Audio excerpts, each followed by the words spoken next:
পার্বত্য জেলায় আইন শৃঙ্খলা পরিস্থিতি অবনতির চেষ্টা করলে কাউকে ছাড় না দেওয়ার ঘোষণা দিয়েছেন স্বরাষ্ট্র উপদেষ্টা জাহাঙ্গীর আলম চৌধুরী।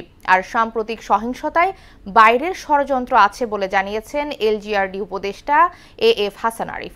দুপুরে রাঙামাটিতে আইন শৃঙ্খলা বাহিনীর বিশেষ সভা শেষে এসব কথা বলেন তারা। বিস্তারিত জানাচ্ছেন আফরিন পপি।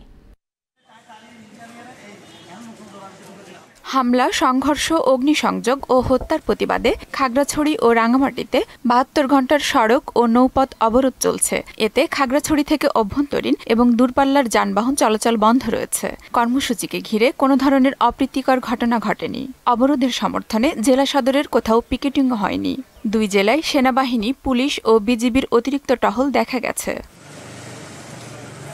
পার্বত্য চট্টগ্রামের চলমান পরিস্থিতি নিয়ে রাঙামাটি জেলা সেনানিবাসে বৈঠক করেছেন সরকারের ৩ উপদেষ্টা। বিভিন্ন রাজনৈতিক দলের নেতা, আইনশৃঙ্খলা রক্ষাকারী বাহিনী, প্রশাসনের ঊর্ধ্বতন কর্মকর্তা এবং বিভিন্ন জাতিগোষ্ঠীর প্রতিনিধিরা অংশ নেন।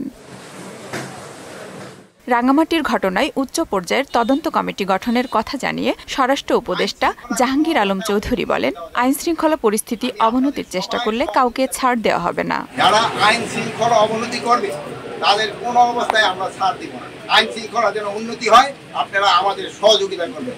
আমাদের আইন শৃঙ্খলার যে বাহিনীগুলি রয়েছে তাদের সাথে সহযোগিতা করবেন, প্রশাসনের সাথে সহযোগিতা করবেন, জনগণকে বুঝাবেন যেন আইন শৃঙ্খলা পরিস্থিতি অটুট থাকে এবং ভালো থাকে। পার্বত্য অঞ্চল ঘিরে ষড়যন্ত্রের অভিযোগ করেন স্থানীয় সরকার, পল্লী উন্নয়ন ও সমবায় মন্ত্রণালয়ের উপদেষ্টা এএফ হাসান আরিফ।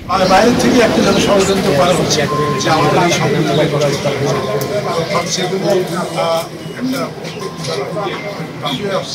যে কমিশন বা একটা কমিটির মাধ্যমে সেখানে সুষম ব্যবস্থা করা, প্রকৃত দোষী তাদের আইনের আওতায় তাদেরকে নিয়ে আসা। সংঘর্ষের পর প্রশাসনের পক্ষ থেকে ১৪৪ ধারা জারি রয়েছে রাঙামাটিতে। আফরিন পপি, মোহনা সংবাদ।